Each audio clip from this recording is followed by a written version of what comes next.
Presentamos a su consideración un trabajo investigativo realizado por los consultores Cecibet González, Mildred Pacheco y Everardo González, referente a la economía de México.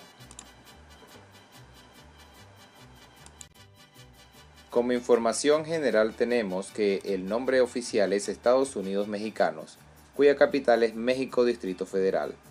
Tiene una extensión de 1.964.375 metros cuadrados y una división política que consta de 32 entidades federativas y su idioma oficial es el español. La forma de gobierno es República Federal.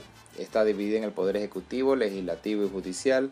Su presidente actual es Enrique Peña Nieto. La moneda es el peso mexicano.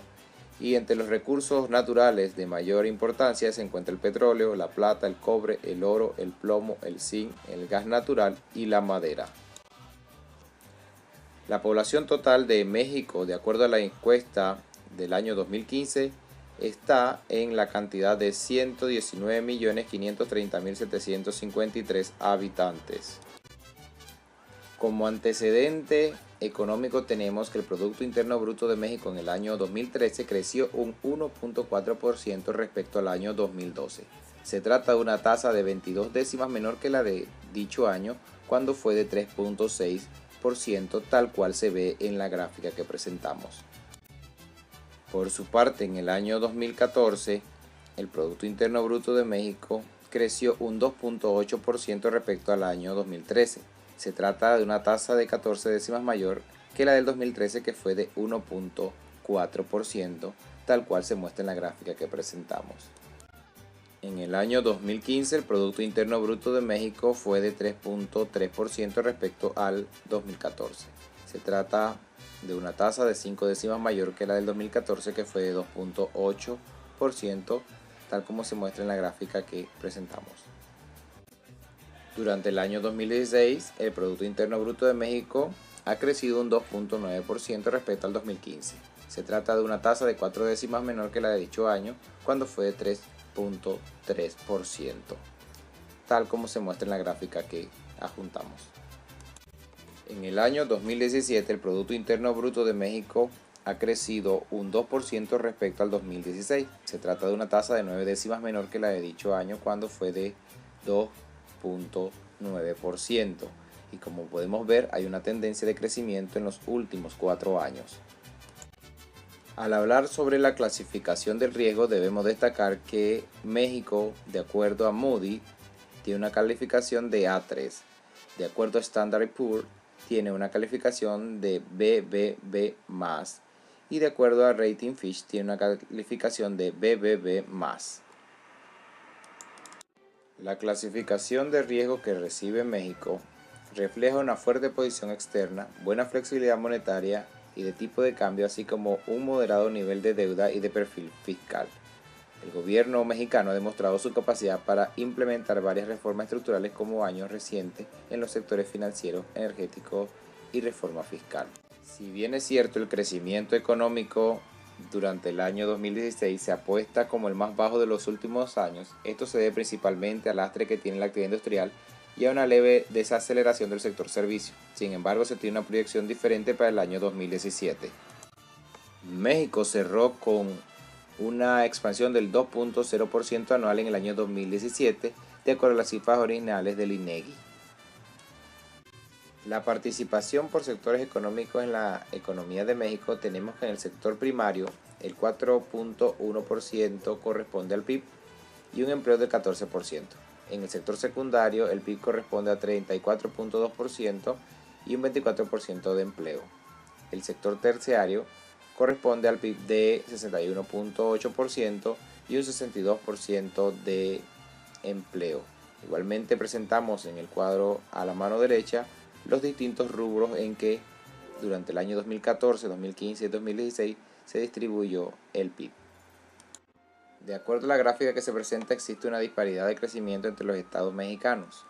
Sin embargo, la tasa de desocupación ha ido disminuyendo desde el año 2010 de manera significativa y constante hasta el año 2017. De acuerdo a la gráfica que se presenta, el desempleo se encuentra en un porcentaje mayor que la inflación, Esto se debe principalmente pues, a las reformas estructurales que hace el gobierno para mantener una inflación baja y una fuerte expansión del crédito.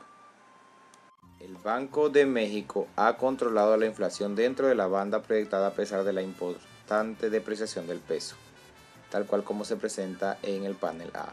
En mayo del 2016, México renovó y aumentó su acceso a la línea de crédito flexible del Fondo Monetario Internacional. Esas medidas de política pública permitieron que el Banco de México mantuviera ancladas las expectativas de inflación de acuerdo a lo que se plantea en el panel B.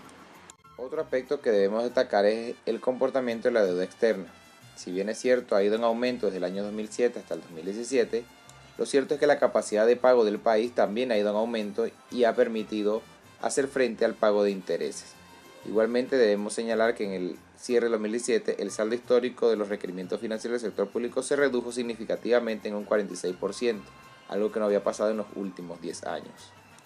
En el año 2017 México registró un déficit en su balanza comercial de 22.658 millones de dólares, un 1.97% de su PIB, inferior al registrado en el año 2016.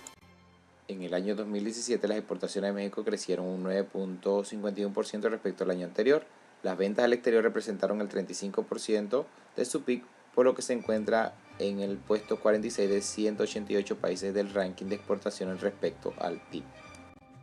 Entre los países que más exporta México está Estados Unidos con el 81% de sus productos. Y los productos que más exporta México se encuentran ubicados los automóviles, las computadoras y otros. En el año 2017 las importaciones en México crecieron un 8.71% respecto a su año anterior. Las compras al exterior representaron un 37.48% de su PIB, un alto porcentaje comparado al de otros países. Los países de los que más importa México están compuestos principalmente de Estados Unidos el 47%, China el 18% y Japón el 4.70%. Tal como lo señalamos anteriormente, los principales socios como países de exportación tenemos que Estados Unidos se ubica en su primer lugar, Canadá, Alemania y China en ese orden. Y los principales proveedores de México se encuentran en primer lugar Estados Unidos, China y Japón. Al hablar del impacto de las exportaciones e importaciones en la economía de México, no podemos dejar de mencionar que este país cuenta con 12 tratados de libre comercio que permiten el acceso de sus productos a 43 países. Las proyecciones a futuro de la economía de México tienden a ser positivas. México se presenta como un país que crecerá un 2.3% en el año 2019 y un 3.0% de acuerdo al Fondo Monetario Internacional. Como conclusiones presentamos que las áreas de oportunidad para generar crecimiento económico en México son variadas. Ahora bien, en la investigación que hemos realizado notamos que México es exportador de manufactura, con aproximadamente el 80% de las exportaciones totales del país. También es relevante señalar que tiene una economía tecnológicamente sofisticada, donde las exportaciones de alta y mediana tecnología, como el porcentaje del PIB, representó en el año 2012 un 16.7%, solo superado por Corea del Sur. Estas características ubican a México como el sexto proveedor de Estados Unidos en la industria aeroespacial, octavo productor y cuarto exportador de vehículos nuevos, primer exportador de TV de pantalla plana en el mundo, tercer exportador de servicios de tecnologías de la información, cuarto exportador de autopartes, quinto exportador de computadoras, décimo exportador de teléfonos celulares y principal exportador de refrigeradores de 2 puertas con congelador. Todas estas razones nos llevan a concluir que México es un país muy atractivo para la inversión. Incluso la firma A.T. Kearney lo ubica en la posición número 12 a nivel global en cuanto al índice de confianza de la IED. Finalmente queremos señalarles, estimados inversionistas, que nuestras recomendaciones en base al estudio que hemos realizado ubican a México en 3 sectores de inversión. Número 1, el sector aeroespacial, número 2, el sector alimenticio y número 3, el sector automotriz, que son áreas donde su dinero puede rendir dentro de este país.